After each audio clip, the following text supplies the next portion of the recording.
우리 함께 읽겠습니다. 회당장 중에 하나인 야이로라는 이가 와서 예수를 보고 발 아래 엎드리어 아멘. 기도하겠습니다. 하나님, 오늘도 귀한 하루를 살아갈 때에 주님께서 부르신 그 놀라운 은혜 속에 살아가며 그 영광 가운데 살아가기에 부족함이 없는 우리 귀한 믿음의 성도들이 되어질 수 있도록 하나님 복을 내려 주옵소서. 우리 믿음의 백성들을 하나님 긍휼히 여기시고 붙들어 주셔서 어디 있든지 주님을 전하고 또 주님의 사랑을 깨닫고 또 주님의 사랑을 누리기에 부족함이 없는 우리 모두가 되어줄 수 있도록 은혜를 내려 주옵소서. 주께 오늘도 기도하는 모든 제목들이 기뻐하시는 제목들 되게 하시고 어느 누구를 만나든지 주의 은혜와 복음을 전할 수 있도록 하나님 우리에게 담대한 믿음을 허락하여 주옵소서. 이 시간 1,000번째로 드려진 예물들과 또 범사에 감사하여 드려진 예물을 기뻐 받아 주시고 말씀을 나눌 때 우리와 함께 하시옵소서. 감사하며 거룩하신 예수님의 이름으로 기도 올리옵나이다. 아멘. 한 2, 30년 전에 30년도 더 된 것 같네요. 송명희 시인의 나라고 하는 찬양이 나왔을 때 정말 그 작곡가나 또 이 가사를 보면 이 작사가지만 참 놀라웠어요. 그 정말 입밖에 뭐 제대로 쓸 수 있는 육체의 몸이 없는데 그 몸을 가지고 다른 가사도 아닌 이 공평하신 하나님이라고 말하는 이 고백은 참 뭐 그냥 이 온몸을 못 쓰는 사람이어서가 아니라 그 가사만으로도 참 놀라웠어요. 근데 실제로 작사하신 여성의 몸이 여자의 몸이 아무것도 정말 움직이지 못하는 그런 몸이었다라고 하는 이야기가 그 어렸을 때 참으로 굉장한 큰 도전과 놀라움을 가졌던 것 같습니다. 근데 공평하신 하나님이라고 해서 그 찬양의 가사가 참 놀라웠죠. 근데 이제 공평이라고 하는 단어가 저도 어렸을 때 그래 우리 하나님은 공평하시다 그렇게 고백되면서 참 은혜를 받았던 기억이 납니다. 하지만 세상을 살다 보면 우리가 실제로 공평한가? 우리 하나님이 가끔은 공평하시지 않은 것 같기도 한다. 막 그런 생각을 믿음 없이 해본 적이 있는 것 같습니다. 그러나 결론적으로 보면 우리 하나님이 불공평하신 하나님은 분명 아니죠. 우리 하나님은 공평하신 하나님이 맞습니다. 우리가 과연 그 상황과 여건을 어떻게 바라보는 것인가? 나를 창조하신 우리 하나님이 우리 환경과 여건들을 어떻게 인도하고 계시는가에 대한 믿음의 확신이 있다면 그것은 언제나 공평하신 하나님을 누리고 깨닫게 될 것입니다. 왜 오늘 제가 공평이라고 하는 단어를 말씀드리냐면 물론 이제 지난 주일에도 우리 마가복음 5장을 가지고 이 12년 동안 고통을 받았던 이 혈우병에 걸린 여인에 대한 믿음과 상황에 대해서 이 돌아온 주일도 그렇게 말씀을 나눌 것입니다. 근데 사실 이 본문에는 두 명이 중요한 사람이 나옵니다. 한 명은 회당장이라고 하는 야이로입니다. 이제 야이로의 딸을 고치시는 장면이 나오죠. 근데 중요한 건 야이로예요. 그리고 또 한 여인은 12년 동안 혈우병에 걸린 여인이죠. 그런데 이 회당장이라고 하는 야이로와 이 혈우병에 걸린 이 여인은 완전히 극적으로 다른 삶을 보여주고 있습니다. 회당장은 그 당시 그 지역의 유지이고 모든 사람들이 인정할 만한 여건과 환경을 가지고 있었던 사람입니다. 그러니까 지금 이 예수님을 만나는 장면에서 어떻게 보면 야이로는 많은 수많은 사람들 앞에서 좀 비키시오. 내가 예수님을 만나야겠소. 하면 사람들이 이렇게 착착 비켜줄 수 있는 그런 사람이었죠.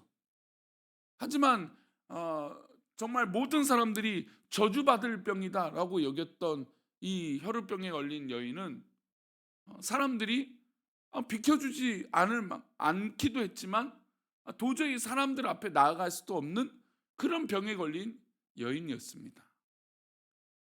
그래서 어떻게 보면 이 회당장의 딸과 회당장의 딸이 이제 정말 죽을 병이 걸린 거잖아요. 그 이 딸의 여인과 입장과 이 저주받을 병에 걸린 혈우병에 걸린 여인은 완전히 다른 삶인 것이죠. 어떻게 보면 혈우병이 걸린 여인의 입장에선 이 야이로 즉 회당장의 딸은 별로 공평하지 않은 입장이에요. 자기도 죽을 병이고 12년 동안 모든 재산을 탕진해서 이 병을 고치려고 노력했지만 오히려 몸이 더 아프고 괴로웠다는 것이죠. 하지만 회당장의 딸은 이제 아프고 물론 죽을 병이지만 자신은 12년 동안 아팠고 어, 이 12살이었던 이 회당장의 딸은 아버지의 권력과 배경으로 인해서 그냥 도움을 바로 받을 수 있었던 겁니다. 그 여인의 입장에서 볼 때는 아, 나는 저주받을 병이고 나는 괴로운 삶을 살고 있고 나는 사람들이 조금 더 기뻐하지 않는 삶이다 라고 했을 때 저 병을 고쳐주시는 예수님이라고 하는 존재가 그렇게 공평해 보이지 않을 수도 있었을 것입니다. 그래서 이 마가복음 5장에는 이 회당장 야이로의 딸, 우리가 잘 알고 있는 달리다굼 하는 이 말씀과 배경과 또 이 혈우병에 걸린 여인은 어떻게 보면 배경과 삶 자체가 완전히 다른 여인의 두 장면인 것이죠. 오늘 야이로는 먼저 예수님께 나옵니다. 우리 22절과 23절인데요. 우리 두 절 말씀 보겠습니다. 회당장 중에 하나인 야이로라는 이가 와서 예수를 보고 발 아래 엎드려 간곡히 구하여 이르되 내 어린 딸이 죽게 되었사오니 오셔서 그 위에 손을 얹으사 그로 구원을 받아 살게 하소서 하거늘. 회당장이 예수님께 나와 딸의 치유를 부탁했습니다. 근데 아시다시피 지금 이 동네는 예수님이 오셨다는 이유로 온 동네가 꽉꽉 막힌 상황이었습니다. 그런데 회당장은 예수님께 당당하게 발 아래 엎드릴 수 있었던 환경과 배경이었죠. 그는 권세가 있었습니다. 사람들이 볼 때도 회당장이다 그러면 사람들이 모두 다 양보할 수 있는 그런 이 권한이 있었던 사람입니다. 그래서 이 회당장 야이로가 주님 앞에 엎드려서 간곡히 부탁해서 내 어린 딸이 죽게 되었습니다 라고 말했습니다. 그리고 부탁을 하죠. 예수님이 오셔서 안수해 주시면 구원을 받고 살게 될 것입니다. 마가복음에는 이 살게 되겠다라고 하는 표현을 이 회당장이나 혈우병에 걸린 여인이 구원이라고 하는 단어로 동일하게 고백을 합니다. 그러니까 예수님이 사역하고 예수님이 하시는 핵심은 병을 고쳐주시는 것도 중요한 문제, 근데 영혼, 육체 모든 것이 구원을 얻는 것이 굉장히 중요하다라고 하는 것이 이 마가복음의 마가의 이 저자인 마가의 어떤 이 관점인 것이죠. 그러니까 구원의 문제가 중요했던 겁니다. 그래서 야이로의 딸을 예수님이 고쳐주시고 구원을 허락해 주시기 위해서 앞장을 서게 합니다. 그래서 그 길을 걸어가고 있는 장면이었죠. 근데 그 길을 걸어갈 때 사람들이 모두 다 에워싸고 정말 둘러싸고 있는 상황이었습니다. 근데 이 걸어가고 있는 순간에 누가 옷자락을 만진 것입니까? 예, 저주받을 병에 걸린 혈우병에 걸린 여인이 옷자락을 만진 것이죠. 부정한 병이었습니다. 어떤 이 질병으로 해서 이 모든 유대인들은 이 피가 나고 또 몸에서 피가 흐르는 사람은 저주받은 병이기 때문에 모두 다 가까이 할 수 없는 그런 병이었습니다. 오랫동안 낫지 않았습니다. 부정한 여인으로 낙인이 찍혔기 때문에 어떻게 보면 야이로 이 회당장과 완전히 다른 모습으로 예수님께 겨우겨우 뒤로 돌아서서 그의 옷자락을 만졌기 때문입니다. 남편도 떠나고 가족도 모두 다 떠나고 재산도 다 탕진했습니다. 이 여인에게 남아있는 건 어떻게 보면 희망조차도 없었습니다. 여인은 예수님께 당당히 구하지도 못했고 사람들이 많았기 때문에 뒤로 돌아섰습니다. 그런데 25절과 26절입니다. 함께 읽겠습니다. 12해를 혈우증으로 알아온 한 여자가 있어 많은 의사에게 많은 괴로움을 받았고 가진 것도 다 허비하였으되 아무 효험도 없고 도리어 더 중하여졌던 차에 이 병이 걸려서 더 중해졌습니다. 그러니까 이 여인도 정말 희망조차도 없을 너무너무 괴로운 상황이었던 것이죠. 그 여인에게 믿음이 생겼습니다. 내가 예수님의 옷자락이라도 만지면 내가 살겠다라는 것이었죠. 여러분, 우리가 지난주 기도했던 말씀을 나눴던 이 말씀은 바로 여기에 있었습니다. 우리가 예수님께 옷자락이라고도 만질 용기가 있다면 예수님은 우리에게 허락을 해주시고 고쳐주신다라는 겁니다. 문제는 우리가 예수님의 옷자락도 만지지 않고 기도하지도 않으면서 뭔가 해결되기를 바란다라는 것이죠. 이 여인에겐 아무 소망이 없을 때 이 옷자락을 만졌습니다. 그때 예수님께서 아셨죠. 근데 여기서 이제 상황이 바뀝니다. 왜 어떤 상황이 바뀌냐? 바로 이 회당장 야이로의 딸을 고쳐주시기 위해서 예수님이 발걸음을 가시고 있었잖아요. 근데 그 여인이 옷자락을 만지는 사이에 누가 죽었습니까? 야이로의 딸이 죽은 겁니다. 자, 그러면 이 상황 가운데 이 여인은 지금 고침을 받아서 예수님께 칭찬을 받고 과정 가운데 있었습니다. 근데 반대로 회당장의 딸은 죽게 됐던 것이죠. 너무나 정말 이 괴로운 이 장면이 두 개가 완전히 오버랩이 돼서 비교가 되고 있었던 겁니다.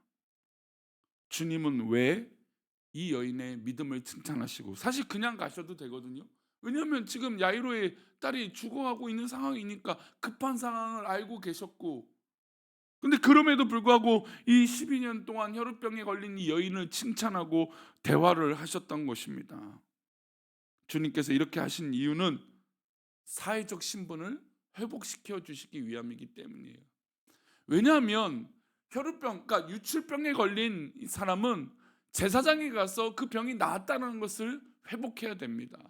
근데 예수님이 그 걸음을 멈추시고 나에게서 능력이 나갔다라고 말씀하시는 것은 이 여인이 지금 이 저주받을 병에서 고침을 받았다라고 하는 이 사회적 증거를 해주시기 위함이었기 때문이에요.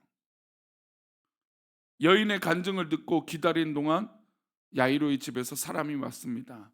그가 전한 소식은 딸의 죽음이었던 것이죠. 야이로는 괴로웠습니다. 두려웠습니다. 그러나 주님은 두려워하는 야이로를 진정시키시고 그의 집에 가서 딸을 일으켜 세우시고 그의 아버지 야이로에게 돌려주셨습니다. 그래서 달리다 고마신 것이죠. 이 사건에서 주목해 보고자 하는 것은 야이로의 딸의 나이가 12살이었습니다. 그리고 고침받은 여인의 고생했던 시간도 12년 12해였습니다. 두 가정이 보낸 시간이 달랐습니다. 야이로의 딸과 야이로는 12년 동안 이 딸과 함께 행복한 가정을 이뤘고, 이 12살이 됐을 때 죽을 병에 걸리고 괴로움에 빠졌습니다. 그러나 혈우병에 걸렸던 이 여인은 12년 동안 내내 아프고 오히려 지금 예수님을 만나는 시점에 더 병이 중해졌습니다. 두 사람의 가정은, 이 과정과 가정은 다 달랐습니다. 어떤 이는 12년 동안 웃음으로 가득 찬 시간들을 보낼 수도 있을 것이고, 어떤 이는 12년 동안 괴로운 시간을 보낸 사람들이 있을 것입니다. 견디기 힘든 시간이죠. 그래서 제가 서론에 말씀드렸던 것은, 어떻게 보면 이 혈우병이 걸린 여인의 입장에서는 공평하지 않으신 예수님이라고, 하나님이라고 말할 수도 있던 것이죠. 하지만 예수님은 여인이 겪은 고통의 무게를 잘 알고 계셔서 야이로의 딸이 죽어가고 있다라고 하는 이 긴급한 상황에도 이 여인의 믿음과 이 상황을 들여다 보신 것입니다. 그리고 이 저주받을 병에 사람들에게 모두 다 이 병이 나았다라는 것을 공개적으로 선언하시면서 이 여인의 모든 무거운 짐도 다 회복시켜 주신 것이죠. 물론 12년 동안 아팠던 이 과정을 어떻게 설명할 수 있겠습니까? 우리에게도 이렇게 오랫동안 기도의 제목들이 아마 있는 분들이 있을 겁니다. 하나님, 어떻게 해도 해결이 되지 않고, 어떻게 해도 이 문제가 풀리지 않고, 어떻게 해도 하나님 앞에 기도해도 울부짖어도 해결이 안 되는 어려움들이 있죠. 그러나 우리 하나님께서는 그렇게 오랜 시간 동안 기도하는 그 기도 제목들을 알고 계십니다. 그리고 분명히 우리에게 위로해 주실 것이죠. 그 12년 동안, 아니 우리 성도들이 기도하는 그 시간 동안 힘들었겠구나. 예수님 앞에 나와서 회당장처럼 당당하지 못하게 말하지 못하는 이 여인, 자신감조차도 없던 이 여인, 그 여인을 주님이 만나 주시고 그녀의 입을 통해서 간증하게 하신 것입니다. 야이로의 딸보다 여인의 병을 먼저 고쳐 주셨다는 것도 우리는 주목할 이유가 있습니다. 분명히 회당장이라고 하는 권력가의 이 배경을 가지고 있는 이 사람이 긴급하다라고 하는 그 순간에 예수님은 그 여인의 고통의 무게를 아셨고 그 여인을 고쳐 주셨고 그 여인을 회복시켜 주신 것입니다. 그리고 이제 돌아온 주일에 이제 나눌 말씀이지만 예수님이 이 여인에게 선포하십니다. 딸아, 이제는 평안히 가라. 내가 이 병에서 놓였느니라. 여러분, 우리에게 이 공평하신 주님이 있다는 것을 잊지 않으시기를 바랍니다. 우리가 겪고 있는 고통을 주님이 다 알고 계세요. 다른 사람은 문제없이 지내는 것처럼 보이지만 아마 다른 사람들도 다 그렇게 각자에게 눈물 어린 시간과 고통과 기도가 있을 것이에요. 그러나 중요한 건 그 기도의 제목들을 우리 주님이 알고 계신다라는 것이죠. 그래서 가끔 저도 놀랍니다. 야, 저분은 참 큰 문제 없어. 그래도 다행히 아이고 괜찮게 잘 지내시는 것 같구나. 그러나 도리어 어느 날 들어보면 눈물 어린 기도를 하고 계시는 것을 우리 성도들의 삶을 통해서 보고 있어요. 그래요. 우리 주님이 우리 성도님들의 그 기도 제목을 분명히 알고 계실 것입니다. 오늘도 주님의 옷자락을 만지겠다라고 하는 심정으로 주님 앞에 기도할 때 우리 주님이 공평하신 하나님이 우리의 기도를 들으시고 회복시켜 주시고 인도하여 주실 것입니다. 기도하겠습니다. 하나님, 오늘도 주님 앞에 엎드려 주님의 옷자락을 만집니다. 때로는 우리는 회당장의 배경과 환경을 갖지 않고 있을지라도 저주받을 병이고 회복되지 못할 병이라고 모든 것을 탕진하고 모든 것을 잃어버린 것처럼 보여지는 그 순간에 우리 주님께서 내 모든 상황과 여건을 아시고 공평하신 우리 하나님이 그 모든 것을 회복시켜 주실 것을 믿습니다. 우리 귀한 믿음의 백성들 주님 앞에 엎드려 우리 주님의 말씀과 은혜를 누리게 하여 주시고 그 말씀을 가지고 위로받고 회복되어져서 공평하신 하나님을 오늘도 찬양하게 하여 주옵소서. 그런 주님을 만나 오늘도 자유케 되기를 원하오며 거룩하신 예수 그리스도 이름으로 기도 올리옵나이다. 아멘.